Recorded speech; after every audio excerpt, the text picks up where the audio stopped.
Ok? É isso aí. Nós vamos abra ou ligue sua Bíblia aí em primeira carta de Pedro, na primeira carta de Pedro, capítulo 1, versículos de 1 até o 2. Primeira carta de Pedro, capítulo 1, versículo 1 até o 2. Nós vamos começar aqui hoje a meditar na carta de Pedro, né? Vamos começar aqui hoje. Daqui para mais uns tempos aí nós vamos continuar aqui. Nós vamos então aprender a palavra de Deus a partir da carta de Pedro, durante os domingos aqui na igreja, ok? Então leia a Bíblia, leia sua Bíblia e observe o Senhor falando com você. Leia durante a semana, domingo você chega aqui e você vai aprender a palavra do Senhor, amém?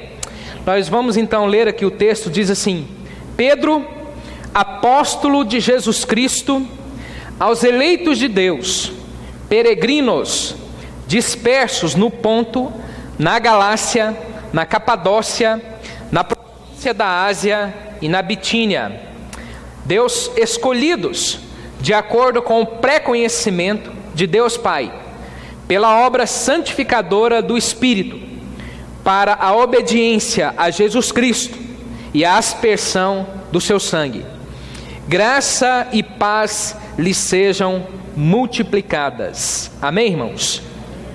Irmãos, a carta de Pedro, ela mostra para nós em vários temas que ela vai trabalhar, mas dentre eles, um dos principais, como as pessoas devem enfrentar o sofrimento. Nós estamos numa época e num tempo onde as pessoas não sabem enfrentar o sofrimento, principalmente de acordo com a palavra de Deus, que dizem por aí que Deus vai fazer tudo por você, você não vai sofrer, você pare de sofrer, nenhum problema vai te alcançar. Isso não é verdade, isso não é verdade. As pessoas sofrem, as pessoas passam por lutas, e principalmente porque não tem uma visão do que a palavra de Deus fala sobre sofrimento.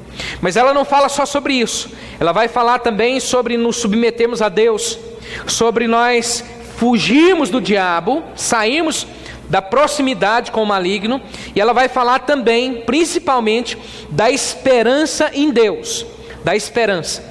Nós deixarmos a nossa esperança nesse mundo para colocarmos a nossa esperança no Senhor, a nossa esperança no Deus da nossa vida. E hoje eu resolvi chamar essa primeira mensagem aqui de esperança e santidade em um mundo hostil.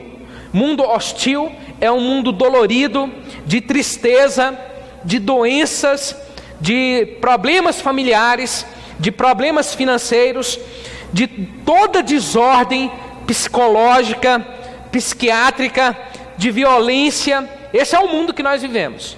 Você está pensando em ter mais filho? Cuidado, nós estamos vivendo num mundo caótico, de perdição total, de destruição, onde nós não temos paz. É esse mundo que Pedro vem falar assim: olha, nesse mundo você vai viver com esperança e santidade, amém? Esperança e santidade nesse mundo. Então, apesar de um mundo hostil, os cristãos podem e devem viver na esperança e santidade, submetendo-se a Deus, colocando-se diante de Deus com muita esperança, porque um dia, meus irmãos, um dia nós vamos para o céu, amém? Um dia Deus vai fechar a conta, um dia Deus vai passar a régua, um dia Deus vai passar o rodo nessa história e vai acabar tudo. Um dia vai acabar tudo, e tomara que esse dia não demore, porque o mundo não é fácil de viver. Está tudo bem hoje para você? Está ganhando dinheiro, está feliz, está saudável? Amanhã não estará, pode ter certeza. Está todo mundo lá na sua casa pertinho de você, com muita alegria. Todo mundo hoje comeu lá com os pais, fez muita festa. Amanhã provavelmente você pode estar num velório de um parente, de uma pessoa que você ama, porque é assim, não há estabilidade nesse mundo, amém, irmãos? Não é assim? É ou não é? Não estou mentindo, né? Então vamos lá, Pedro vai nos ensinar aqui algumas verdades espirituais sobre como nós vamos viver na esperança e santidade nesse mundo hostil. Em primeiro lugar, nós temos que entender que o cristão vive em um mundo hostil. Nós vivemos em um mundo hostil. Capítulo 2, versículo 11, vai falar que nós somos estrangeiros nesse mundo, que nós não somos desse mundo aqui, nós estamos aqui apenas temporariamente. Então muito cuidado para você não amar o mundo, amém? Muito cuidado para você não se casar com esse mundo. Muito cuidado para você não dar um abraço nesse mundo, de modo que você vai amá-lo e você vai querer viver aqui para sempre, porque você é estrangeiro aqui. Esse mundo não pertence a você, e nem você, se você é cristão, não pertence a esse mundo do mal, a esse sistema perverso, a esse lugar horrível. E se você pensa assim, pastor, mas é você que está dizendo isso, não sou eu, é Jesus. Jesus falou assim, João capítulo 17: agora vou para ti, mas digo estas coisas, enquanto ainda estou no mundo, para que eles tenham a plenitude da minha alegria. Dei-lhes a tua palavra, e o mundo os odiou, pois eles não são do mundo, como eu também não sou. Não rogo que os tires do mundo, mas que os protejas do maligno. Eles não são do mundo, como também eu não sou. Amém, irmãos? Você é cristão? Você crê em Cristo? A sua vida é de Jesus? Você não é desse mundo. Amém? Você não é desse mundo. Você não pode sair por aí abraçando esse mundo. Você não pode abraçar o sistema que odeia a Deus. Você não pode cantar o sistema que odeia a Deus. Você não pode viver esse sistema, porque nós somos do sistema do Senhor. Você não pode pensar assim, olha, eu vou construir uma casa nesse mundo e nunca mais vou sair dessa casa. Tudo aqui é passageiro, irmãos. Tudo aqui nós somos peregrinos. Hoje eu estou pastor, hoje eu estou advogado, e amanhã? Hoje você está aqui, e amanhã o que será? Tudo aqui é um ponto de passagem, mas Jesus quer que você entenda que você não é desse mundo, porque esse mundo é maligno, esse mundo jaz no maligno, esse mundo morreu no diabo, e o diabo é perverso, e ele quer destruir você. Então você deve caminhar para Deus, andar no caminho de Deus, voltar-se para Deus, e entender que um dia você vai partir daqui e vai morar com Deus. Amém? Amém. Glória a Deus, né? O ponto, irmãos, é que o nosso modo de vida, nossa conduta, ela deve destacar como se nós não fôssemos desse mundo, como se nós não pertencêssemos aqui, né? Uma frase que diz assim, que os cristãos, eles devem se destacar como pessoas tementes a Deus em um mundo ímpio e corrupto. Nós somos diferentes, nós somos crentes, nós não fazemos parte desse mundo aqui.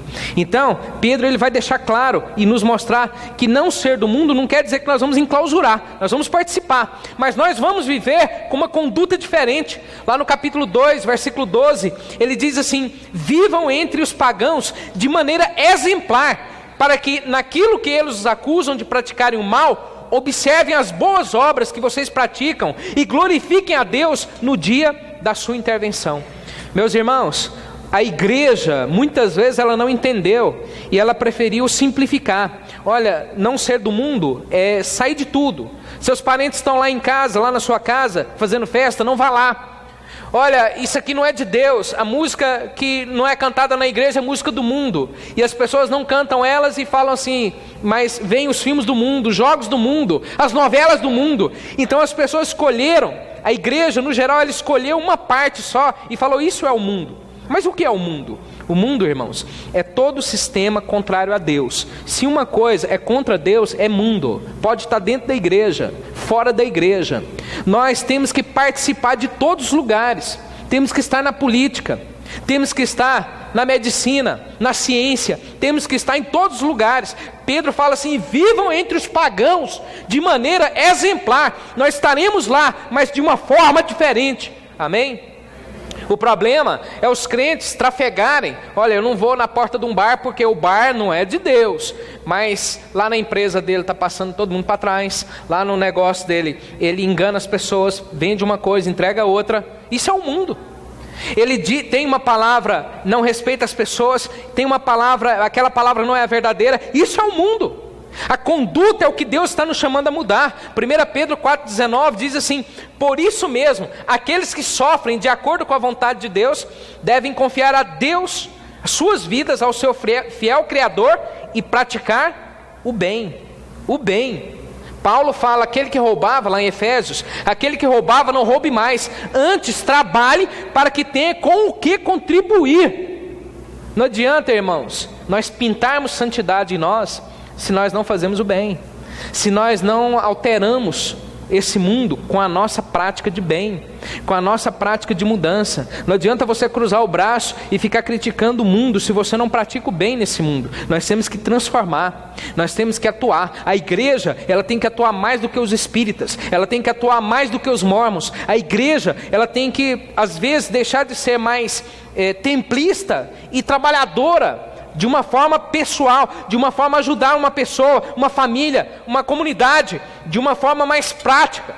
É isso que Pedro está mostrando para nós. Amém, irmãos? Tem uma frase que diz assim: nós não estamos a viver no mundo e ir à igreja, mas para viver na igreja e ir para o mundo. Nós vivemos a igreja, eu sou a igreja, em qualquer lugar. Então ela nos mostra isso.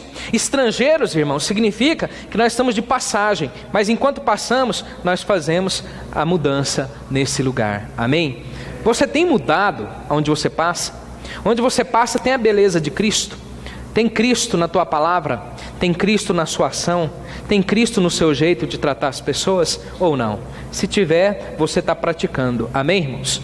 Pedro ainda vai continuar falando aqui e mostrando para nós que estrangeiro quer dizer que nós somos residentes temporários. Nós não estamos aqui para ficar o resto da vida. Nós não estamos aqui para ficar a eternidade aqui nesse mundo. Por isso ele fala assim para nós: amados, insisto em que, como estrangeiros e peregrinos no mundo, vocês se abstenham dos desejos carnais que guerreiam contra a alma. Vivam entre os pagãos de maneira exemplar. Então ele nos avisa: olha, nós somos estrangeiros, nós somos peregrinos, estamos de passagem. Sua vida vai durar quanto tempo? 20, 30, 50, 70 anos, talvez 80, mas vai passar. E vai passar como um breve suspiro. Tudo isso, irmãos, é para nós olharmos. Se estamos no sofrimento, vai passar. Se estamos na tentação, vai passar. Se estamos na alegria, também vai passar. Todas as coisas vão passar. E eu penso que Deus, e às vezes as pessoas perguntam assim: por que Deus permite esse terremoto? Por que Deus permite as crianças passarem fome? Por que Deus permite essa doença que está espalhada aí? Por que Deus permite? Para Deus mostrar, irmãos, que esse mundo de fato é terrível. Para Deus mostrar que esse lugar aqui não é o paraíso, que não é nesse lugar que você tem que pôr seu coração. Você tem que começar a pensar nas coisas do céu, nas coisas da glória, nas coisas que nós um dia vamos viver. E se você acha que não vai passar, vai passar, pode ter certeza disso daí. Amém, irmãos? Pensa no céu, pensa nas coisas de Deus. Paulo dá uma palavra dura em várias traduções. Ele diz assim: se é somente para essa vida que temos esperança em Cristo, dentre todos os homens, somos os mais dignos de compaixão. Noutra tradução ele fala assim: somos os mais dignos de dó. Noutra tradução ele fala assim: somos os mais dignos de lástima. Por quê? Porque se Jesus for para esse mundo terrível, eu deixaria de ser crente. Porque que mudança ele faz? Que transformação ele faz no mundo? Nenhuma, ele faz em nós. Ele nos prepara para a glória, ele vai nos levar para o céu. E é para lá que temos que estar olhando, é para lá que nós temos que olhar, é para o céu que nós temos que colocar o nosso pensamento. Está passando uma luta na tua vida? Olha para o céu. Tua vida está muito boa hoje? Olha para o céu, porque tudo isso vai passar. Amém? Vai passar. O mundo é hostil. Se você ama esse mundo aqui, você está enrolado. O mundo é hostil. Segunda verdade que nós podemos observar aqui no texto ainda, que os cristãos podem viver com esperança nesse mundo hostil. As pessoas podem viver com esperança. Se você está passando por tribulações, por lutas, você precisa de esperança. Lá no versículo 3, capítulo 1, versículo 3, Pedro fala assim: bendito seja o Deus e Pai de nosso Senhor Jesus Cristo, conforme a sua grande misericórdia, Ele nos regenerou para uma esperança viva por meio da ressurreição de Jesus Cristo dentre os mortos. Amém? Irmãos, de vez em quando vocês não se pegam pensando assim: puxa vida, mas a gente vai morrer, vai acabar tudo.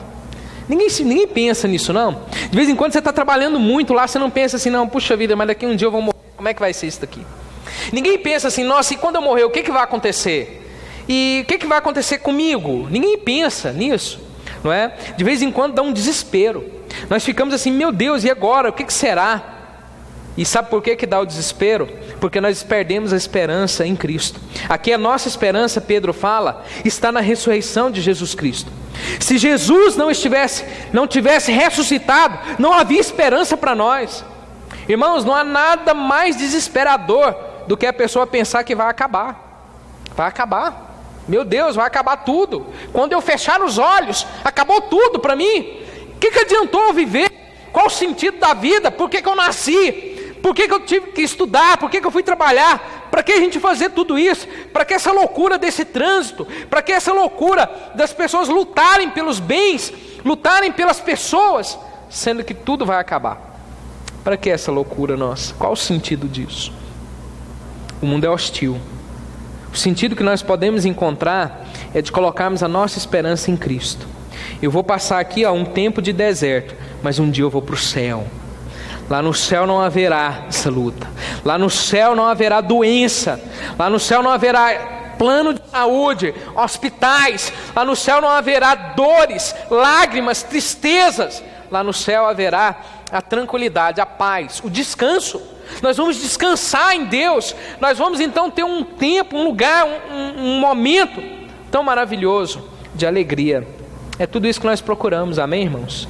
Porque aqui no mundo não tem. Se você está pensando, nossa, aqui é quando vou ser feliz, a pessoa pensa assim, olha, quando eu formar eu vou ser feliz. Aí ele forma e continua a mesma coisa. Aí ele pensa assim, quando eu casar eu vou ser feliz. Aí ele casa e às vezes piora, né? Aí ele pensa assim, quando eu tiver filhos eu vou ser feliz. Aí ele tem filhos, aí a coisa desanda mais ainda. Aí ele pensa assim, quando eu arrumar aquele emprego eu vou ser feliz. Aí ele arruma um emprego, a vida dele vira um inferno.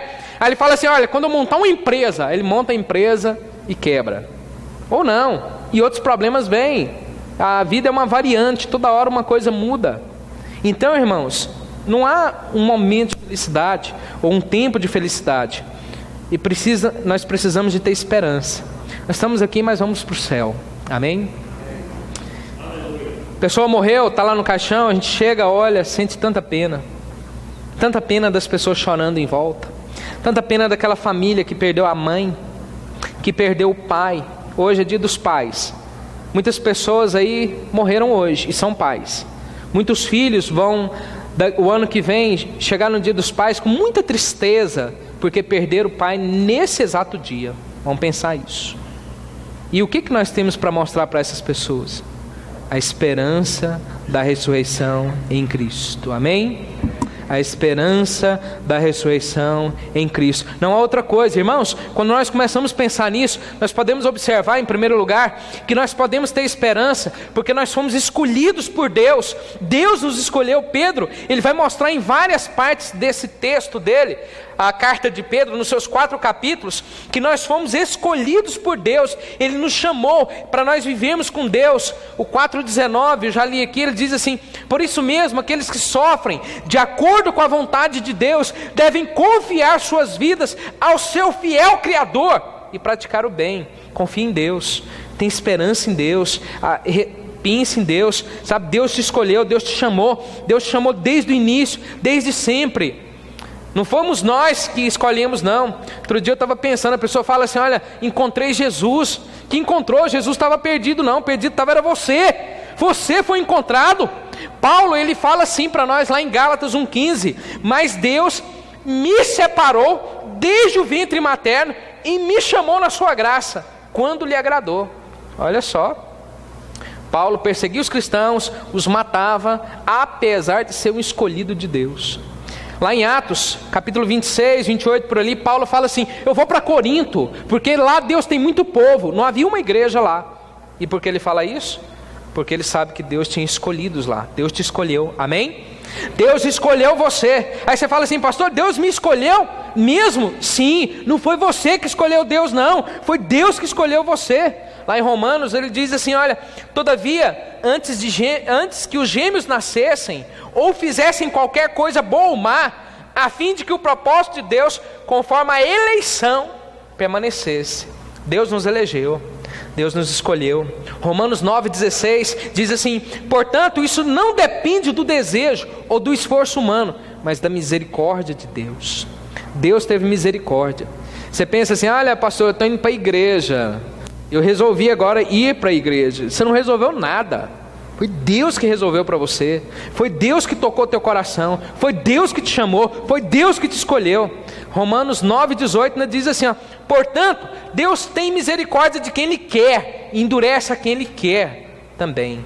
Lá no texto, quando diz assim que fomos escolhidos, 1 Pedro capítulo 1, versículo 2, segundo a presciência, não é que Deus pensava assim, olha, fulano vai se converter, eu vou escolher ele. É que Deus previu antes da criação do mundo que Ele escolheria você. Amém? Ele escolheria você.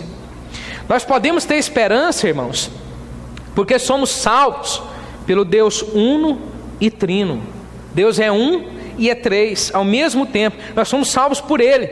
Ele nos chamou para isso. Nós somos salvos pelo Deus Pai. Cada um tem um papel. Deus enviou Jesus. Jesus salva. O Espírito santifica. É um trabalho em conjunto da Trindade, que é misteriosa. Como que pode ser três e ao mesmo tempo um? Mas é um ministério completo que salva a nossa vida. Trabalho em conjunto por nós. Amém? Deus trabalha em conjunto por você. Quando você pensa assim, olha, Deus está fazendo nada, Deus Pai está fazendo e já fez. Deus Filho está fazendo e já fez.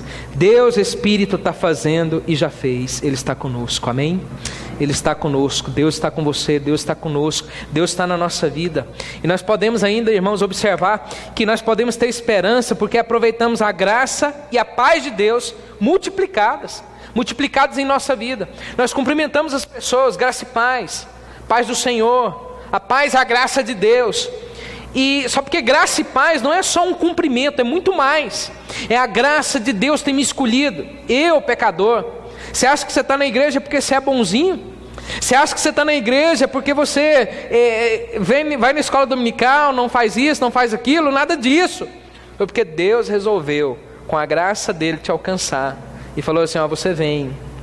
Muitas pessoas que estão ouvindo a palavra de Deus aqui, ou assistindo, elas vão dizer assim, pastor, eu já tive tanta vontade de sair, eu já tentei sair da igreja, eu já tentei sair dos caminhos de Deus, eu não quis mais. Um dia eu falei assim, eu não volto mais na igreja, eu não quero mais saber de Deus, mas não conseguiu, não é assim?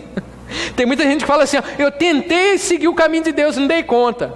Mas o contrário é que é verdade. Tem gente que fala assim, ó, eu tentei sair do caminho de Deus, mas não dei conta.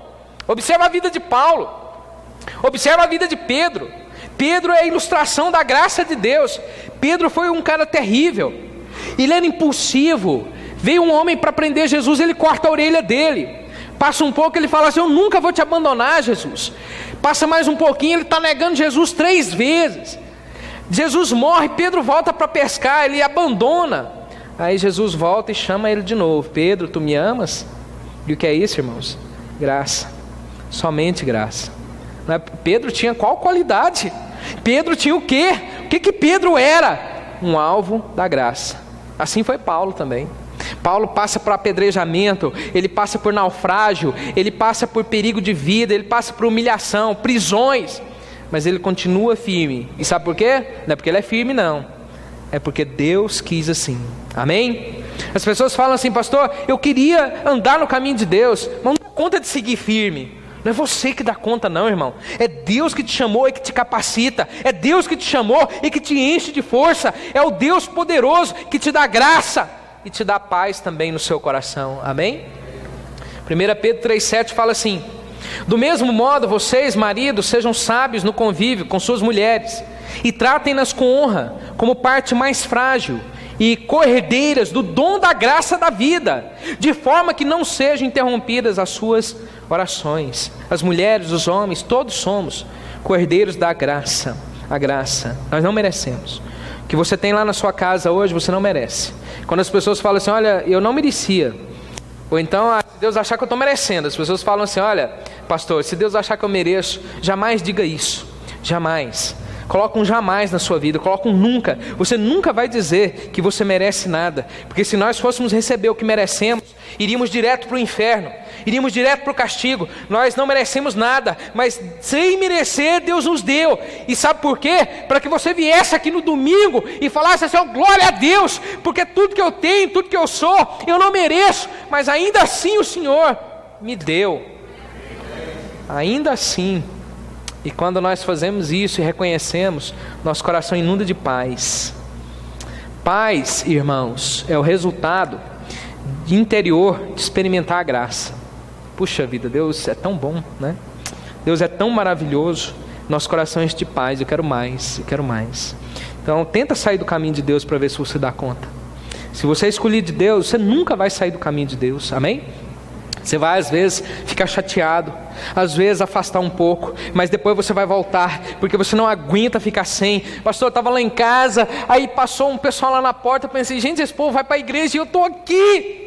Eu falei assim, eu nunca mais vou servir a Deus, nunca mais vou trabalhar na obra de Deus. Aí eu ouvi uma música cantando, eu pensava, gente, eu cantava essa música, eu não posso ficar assim, eu tenho que voltar para o caminho de Deus.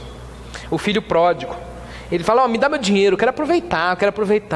Não, estou aqui não tem nada, aqui não tem mulheres, aqui não tem festa, aqui nessa fazenda aqui só tem trabalho, só serviço, eu quero aproveitar, me dá minha parte.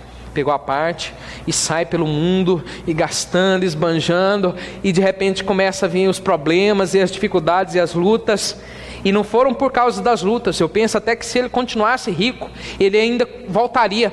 Depois das lutas todas, teve um tempo que ele caiu em si, diz o texto, que ele estava fora de si. Às vezes as pessoas na igreja, elas ficam fora de si. Ele caiu em si, e eu digo para você que não foi só por causa da luta, porque ele se arrependeu, ele converteu. Ele falou assim, pai, Senhor, eu vou chegar para o meu pai e dizer, pai, pequei contra o céu e contra ti, me perdoa e me trata como um dos empregados.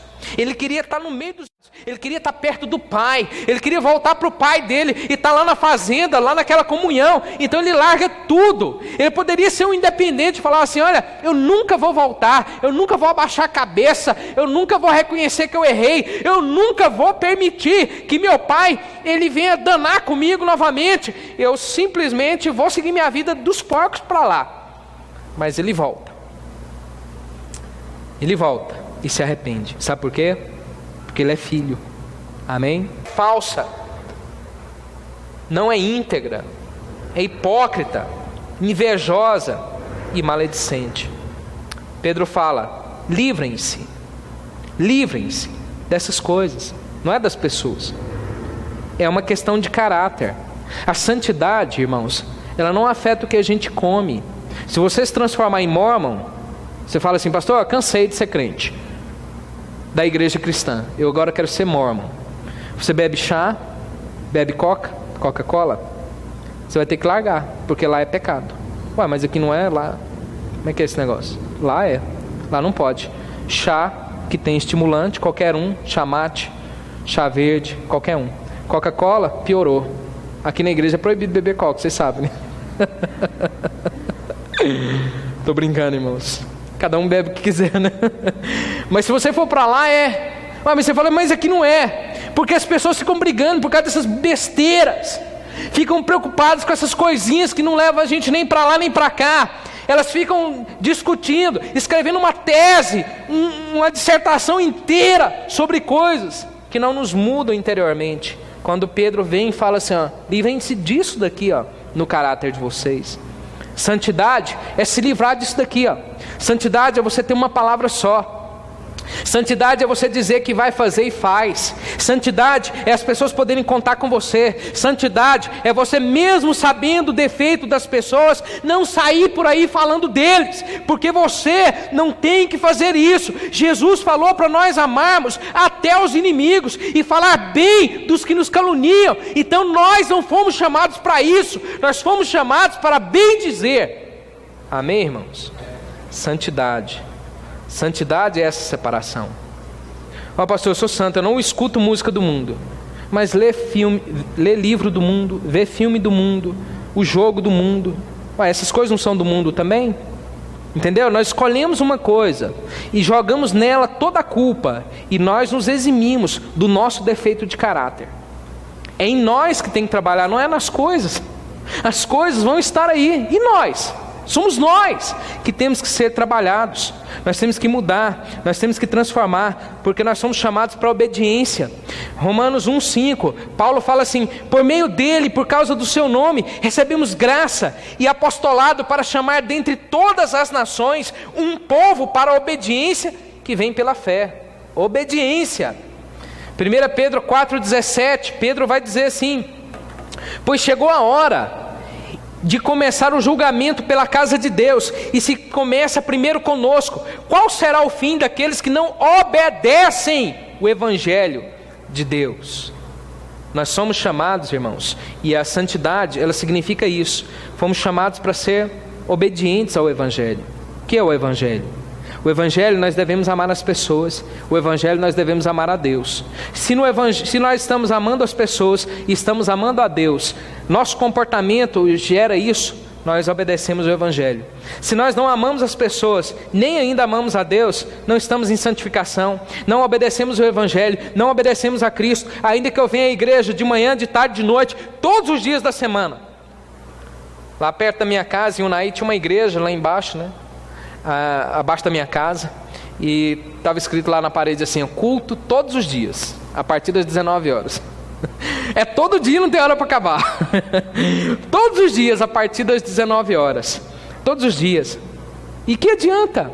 Que adianta nós temos culto toda hora? Nós temos, irmãos, é que olhar para nós e falar assim: Senhor, aponta os caminhos maus. O Senhor está falando aqui para mim hoje que para mim viver uma vida de santidade neste mundo hostil, eu tenho que transformar o meu caráter, a minha vida, o meu jeito de ser, como eu trato a minha esposa, como eu trato meu filho, como eu trato meu pai, como eu trato meus irmãos na igreja, como eu trato meus clientes, ou como eu trato meu patrão, como eu trato meu empregado. A minha vida tem que ser mudada, e quando Deus começar a mudar isso, e você mudar isso em obediência a Deus, então nós estamos praticando o Evangelho. Amém, irmãos?